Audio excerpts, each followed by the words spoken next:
And we're live. Hello, my name is Teacher Evelyn and I work for VIPKID, and welcome back to my channel, Evelyn Joy. All right. So far I have one friend here, Teacher Kelly. Hello. Check out this cute little dino. He is a dragon. Isn't he cute? I don't remember if I showed you guys yet. Maybe I already showed you. But I went to a VIPKID meetup and I won an actual dino. And I traded a teacher who didn't have a dino for this little guy who I just dropped. He's a little bit hard to show in class, but I think he's really cute. Now I want a whole collection of these small ones, you know, line them up. All right, we have Teacher Kelly here. We have Heather Sandlin. Welcome. Oh, 4 people here. And Morgan Brown is here. Great. I was trying to figure out how to send the link in Messenger, and I just posted it on my Facebook wall. So Cindy Bennett is here. Tasha is here. Tasha, it looks like you are a VIPKID teacher, and I think I'm subscribed to you as well. You have gorgeous hair, by the way. Speaking of hair, I'm growing mine out. So I go through phases. I grow my hair out super long, then I cut it super short, then I grow it out and I layer it, and then I grow it out long, and then I cut it short. I just, variety is the spice of life. That is why with VIPKID, I'm a certification hoarder. I love teaching, you know, I can clap 1 second, reading another class, you know, teach level 1, teach level 6, teach level 4, teach level 3. I love the variety because if I had all level 6 or all level 1, I would be bored by 19 months in. I would be like, I've taught this 1 trillion times. Not really, but you know. So I'm going to teach you guys some Spanish phrases. Oh, Teacher Kelly says she's going to a meetup this Saturday. There's 2 fantastic things about meetups, sometimes more, but my 2 favorite things is you get free swag and you make new friends. And sometimes they have good food, you know. So I've been to maybe 13, 14, 15 or so meetups in my 19 months with VIPKID. It's because I live in Kansas City, and Kansas City has a happening group of teachers that we get together. And now, for the first time ever, I'm on the planning crew. We're planning a meetup at a park. We're having a VIPKID family meetup on September 8th. It's on a Sunday afternoon at 3 p.m. We're going to have a potluck. Everybody's going to bring food or snacks. We're going to have some games, and the kids are going to play on the playground, and we're going to have fun. So it's fun being a part of planning that. Anyway, online teachers, Jason Kennedy. My wife is from KC. Yeah, Kansas City. It's a great place for VIPKID meetups. We are known for having more people show up at our meetups than big cities like Dallas have. So big cities like Dallas will have a meetup and only like 10 teachers will show up. We are planning a meetup for families. We have over 70 already signed up, but that's including, you know, for my family, I signed up 5 because I'm bringing my mother-in-law, my husband, my 3 kids, and me. Wait, is that 6? I'm not sure. Anyway, but we're looking forward to it. We'll probably have over 80 people. So we're planning that, and it's a lot of fun. I just went to a small meetup in my city. We met up at an Apple store. My husband was able to watch the kiddos because they would have been like bulls in a china shop. So he watched them for me. And we got trained at the Apple store on how to use a couple of apps that you can use for editing videos. One of them being iMovie, which some of you, my dear friends, are already familiar with. I have not dabbled in the art of iMovie yet because I'm new to my Mac. I was a Chromebook user for a long time and then switched it out for a Mac. So still figuring out this Mac life. I had to update my VIPKID app today. And I decided to do that since my first class canceled, and I arrived on time for class and my first class had already canceled. So get paid to sit at my computer and drink some orange juice and update my app. So It's fun too. When your hair's long, you can flip it. I mean, I'm used to my hair being short. Okay, I have a list of things I want to talk about. I actually forgot today was Thursday. I was thinking yesterday was Thursday. I was like, wow, why is nobody mad at me that I didn't go live yesterday and I didn't even tell anyone? Because the thing is, I had a doctor's appointment yesterday, but yesterday was Wednesday. I have a doctor's appointment next week on Thursday, so heads up, I won't be going live Thursday next week. Any of you are welcome to take that time slot. My mind has not been on YouTube lately. My mind has been on vacation coming up, pregnancy pregnancy worries, trying not to worry while worrying about my pregnancy. Yesterday, I had the 3-hour glucose test. That means when I took the first glucose test, my numbers were on the border. So I had to go starve myself. Well, not eat since midnight, get my blood drawn, drink a nasty sugary drink, wait an hour, get my blood drawn again, wait another hour, get my blood drawn again, wait another hour, get my blood drawn again. So what I did was I brought my iPad and I downloaded the Kindle app and I downloaded a book, and I'm not going to suggest it for you because it was horrifying. Sorry. It was about the murder of a little boy. Sorry. It was a true story. The guy who is about Adam Walsh. I'm not going to talk about it a long time, but the guy who started the what do you call it? He started the crime show. He helped pass the Adam Walsh law. He helped. He created the nationwide, like the Amber Alert system. He changed laws about how fast police respond to situations with children that go missing. He helped change a lot of laws, and he's on that one show. What's that show called? Is it not Crime Watch Daily? It's anyway, he's helped more than 1,000 kidnapping. Yeah. America's Most Wanted, not Unsolved Mysteries. There's other shows now, but America's Most Wanted. So his last name's Walsh. His son was Adam Walsh. So in 1981, the police would not respond. They wouldn't come. They wouldn't help. They wouldn't search when a kid went missing. And he received thousands of letters because he was a wealthy man at the time, and probably still is. He was able to get it out there, contact all the news stations. Most of the news stations said, we can't, Anyway, yeah, okay, Teacher Kelly, you said he's so passionate, definitely use his pain to help others. His wife, I did not know this. His wife was the one who said, we forgot who the victim is here. Because he told his story.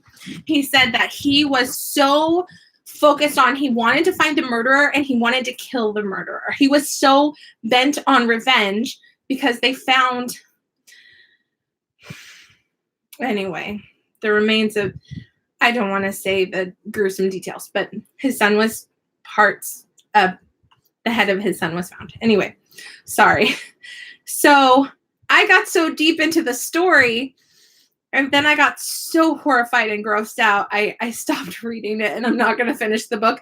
And I started watching videos on YouTube that was much more positive, of interviews with him and his wife and stuff. Anyway, for 36 years, the murderer was not identified, but because the police lost evidence, and there was so much evidence as to who it was, and it was actually a serial killer who killed over 100 people. His name was Otis Toole, and anyway, he was and then I got into that whole rabbit hole of he and his partner in crime were just the most evil people on the planet. So anyway, they just killed for the fun of it, whoever. It was awful. So I'm not going down that rabbit hole with you guys. I'm so sorry. But that was just fascinating. I love, how do I say this? I love true stories that have a negative part to it, but then it can be turned into a positive. I am so thankful. I don't know about you guys, for all the work that this one man and his wife have done, that they've created, that they've helped thousands of people, even more, I'm sure, find their children or find justice for their situation. Because the police system is corrupt, and the police system didn't know what they were doing at the time in 1981. And he's helped fix a lot of the laws and the ways things are handled. Anyway, I'm the kind of person that, for example, my favorite thing in Washington, D.C. was the Holocaust Museum. And a lot of people, I try to look positive side, even though, what's the positive you can find out of it? At the very end of the Holocaust Museum in Washington, D.C., there's a whole wall of people who were non-Jews. And so they weren't under persecution, but they chose to put themselves under persecution and in danger, and some of them even die, to rescue and help people. Because history has a tendency of repeating itself, especially if we don't take notice of history. And so it's good to be informed on what has happened. So when similar dictators start to rise up, we see the similarities and we don't think they're so awesome. And we try not to repeat history. But if history were to repeat itself with a similar situation, I want to be like the people who, even though they weren't personally being persecuted, they put themselves in danger in order to right a wrong that their country was doing. So this whole wall of amazing people, of like women who went in disguise or smuggled babies and little ones out of the country, or men who will say that they weren't Jewish so they could get out of the country, or people who helped hide families in their farmhouses, or people who made hidden passages in parts of their houses to hide people, or people who, when an injustice is happening in their country, they chose to do something good. So I like those stories, even though they're depressing and horrible and horrific. Seeing like, this is a true story. This really happened. I can't just like spend my life with my head buried in the dirt. This kind of stuff happens. How can we turn it into a positive? So yeah, that's my perspective on life, kind of, that evil stuff happens. What can we do about it? That's part of the reason why I talk about my pregnancy losses on YouTube, because we have VIPKID teachers who have lost their husbands, lost their sons. Just in the last month or so, we had like 4 different husbands lost and 1 son. And by me talking about my grieving process, that might help someone else. Because when you're going through grief, you feel like you're going crazy. You feel like you're losing your mind, and you feel like you're feeling one. Hear that it's normal and that someone else is going through that or has gone through that, it helps bring a little bit of sanity back to the situation and realize it's okay. Your connection is unstable. Please wait while we try reconnecting. Oh no, can you guys see and hear me?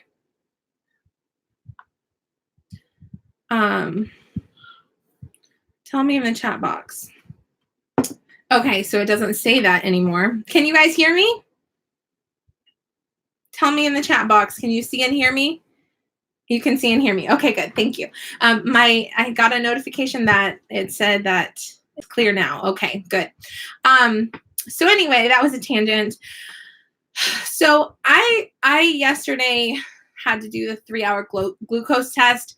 I'm surprisingly not worried that I'm going to have gestational diabetes, even though it was showing higher numbers, because I've had that with previous pregnancies where I had to do the 3-hour test, and I've never had actually had gestational diabetes.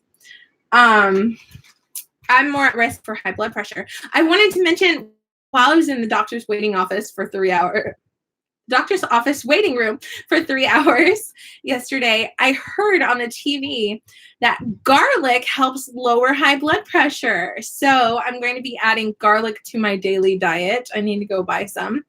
I've heard garlic's good for you, but I had no idea that it affected your blood pressure. So high blood pressure, extremely dangerous in pregnancy. I tend to have that issue. So anything that helps. I tend to like more natural things rather than so much medicine. Although I am taking baby aspirin every day to help with that. Okay, I'm going to talk about VIPKID updates. There's a new color groups thing. Basically, everyone who teaches a bunch of PPT slots can sign up for color groups. And in those color groups, you have personal goals and you have group goals. You have to get like 5,000 or so people to sign up for your group in order to qualify. And then if your group fills up at like 7,000, 8,000 people, then everyone that meets their goal only gets like $5. So if you're not able to participate, you're not missing out on a lot. But if you're able to participate, $5 extra, could get you a few things, like a little bit of gas or a hamburger. I don't know. $5. What could you do with $5? Tell me in the Okay, very good.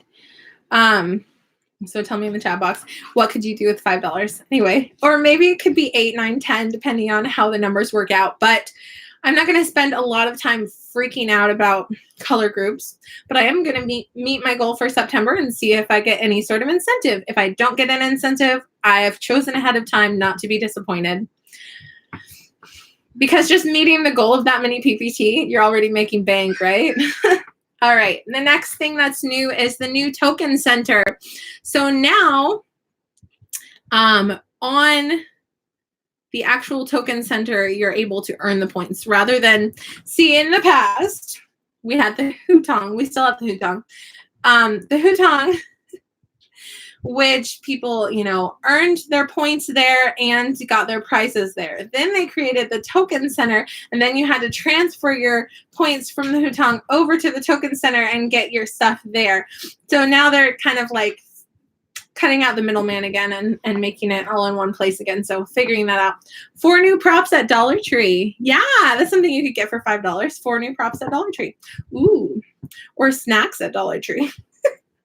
I'm pregnant, so I think about food. Sorry. All right. So teacher meetups. I went to one at an Apple store. I'm helping plan one on September 8th. Heather Sandlin is also helping plan it. I was going to say, are you coming? Obviously, you're coming. I wanted to show you guys my Dino Dragon. Ooh. And I wanted to talk about haters on YouTube. I have one hater on YouTube that's putting thumbs down on all my videos, and that's only frustrating because I put up a video that I think is really helpful and really good for teachers and stuff, and I give myself a thumbs up. One other person gives me a thumbs up, and then one other person gives me a thumbs down. I shouldn't let it bother me, but I just feel like I'm getting online bullied by someone who hates me. It's like, move along, keep scrolling. If you don't like me, stop putting thumbs down on all my videos. So whenever you guys like one of my videos, whenever you enjoy a video, if you would give me a thumbs up so I won't be so discouraged when I see my numbers, that'd be great. Other people on YouTube, they get hate comments, they get mean comments, and I'm over here worried about 1 thumbs down on every video. I just feel like the playground bullies are trying to reach me in adulthood, and I'm not going to let it happen. Anyway. Okay, so Spanish phrase. Kelly, are you still here? Kelly, I said at the beginning, let me know. Yeah. Teacher Kim said that she found me and our group through the video of my loss. Wow, very good. Okay, and Heather Sandlin said both of her babies were induced at 37 weeks due to high pressure. So yeah. Oh, a bingo game planned for November meetup. Okay, Heather, is that going to be in Kansas City or is that going to be out your way? So there's a couple of phrases that Kelly wants me to teach in Spanish. You touched my heart, and I want to know more about you. Very good. St. Joe. Okay, it's going to be in St. Joe. I one time went to a St. Joe meetup, and I might go to one again. It depends on who can watch my kids and how well my van is running. I currently have a check engine light on, which, is just a delight to deal with. So we need to fix that before our road trip. Anyway, Spanish. Do you want, surprisingly, this is all going to be one word. Do you want some food? So how many words is that? Woo. Let me fit my question mark in. Do you want some food? Okay.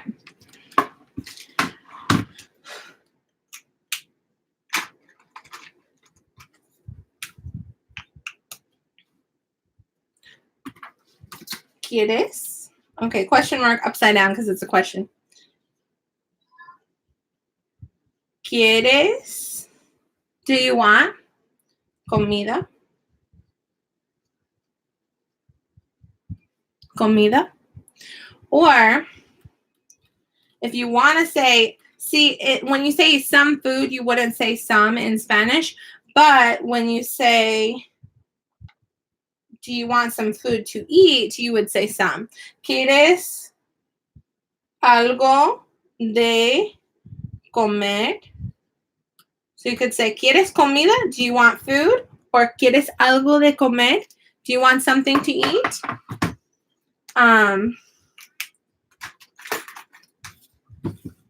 But if you have like a neighbor and you have extra groceries and you want to like give them something, you could say, I have some food I would like to give you. Because I don't know, in Spanish this phrase kind of makes more sense in the context. Because if you say like, do you want food? It's kind of like, what are you talking about? But if you say, I have some food I would like to give you, you say, tengo, that's I have. Comida, because you wouldn't use some in this situation in Spanish. Tengo comida. I have food. Que means what when it has an accent mark on it, or is at the beginning of a sentence, it means what. But when it doesn't have an accent mark and it's in the middle of a sentence, it means that. So, tengo comida que, I have food that, to me, I would like. Me gustaría, I would like. So, me gusta is I like, but to say I would like, that's the polite way of saying it. Me gustaría. Me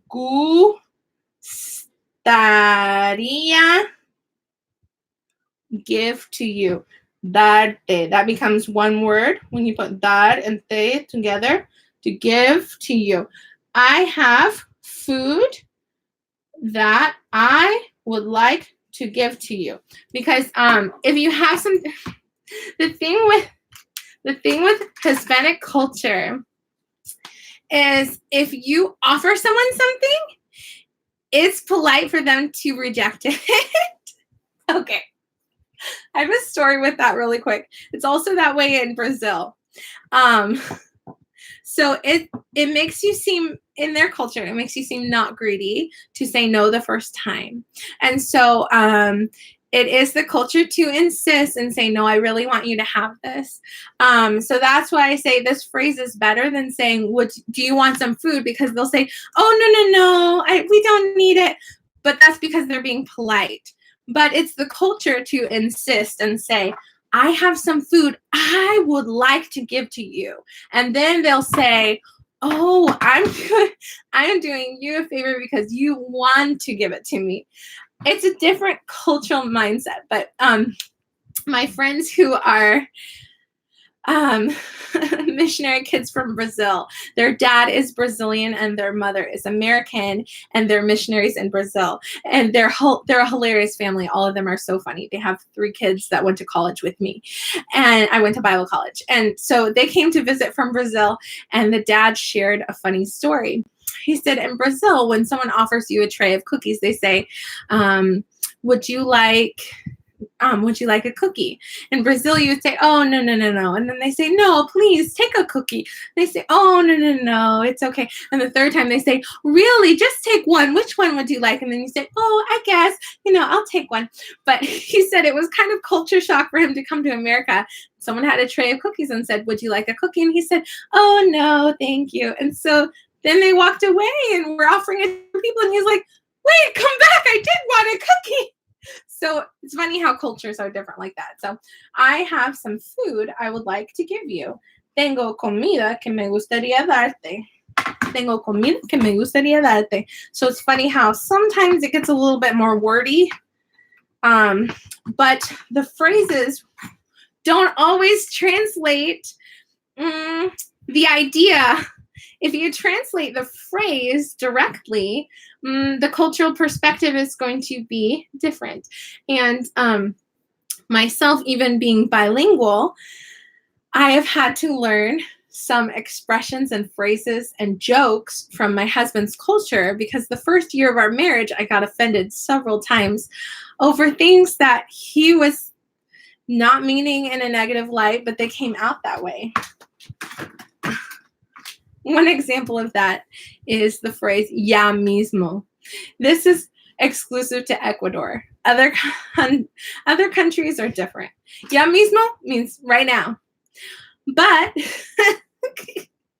in Ecuador, it means whenever, eventually. It's just an expression. It doesn't have a defined time. So when we were recently married, I cooked dinner for him. And I said, are we going to eat together? Because in my culture, we sit down and eat together. And he said, ya mismo, I'm playing my video game. Yeah. But to me, ya mismo means right now. So I'm like, okay, right now when you finish your video game, we're going to eat. So he finished his video game. And then he started playing another one. And I'm like, are we going to eat together? Like, what's going on? The other thing culturally is traditionally the woman, I don't like this. I disagree with this way of doing things, but traditionally the woman stays in the kitchen, cooks all the food, gives it to everybody, serves the husband first and then the kids, and the woman eats in the kitchen. They don't sit down and have a meal together. So that's something I've had to either put up with or reverse in our family dynamic. Anyway, so I was going to talk a little bit about pregnancy symptoms that I've been dealing with. I've been having major swelling of my ankles. And so I called the doctor and they said it's because of this hot weather. As often as you can, lift your feet up and drink lots of water. So I've been doing that and the swelling's been going down a lot. So that is exciting. All right. My kiddos are fussing for me and we've been talking for a bit now. So thanks for talking to me. Next week on Thursday, I will not be going live. So any of you teachers who would like to go live, then you're welcome to take that slot. And I love you all. Hug my computer. Love you. Bye-bye.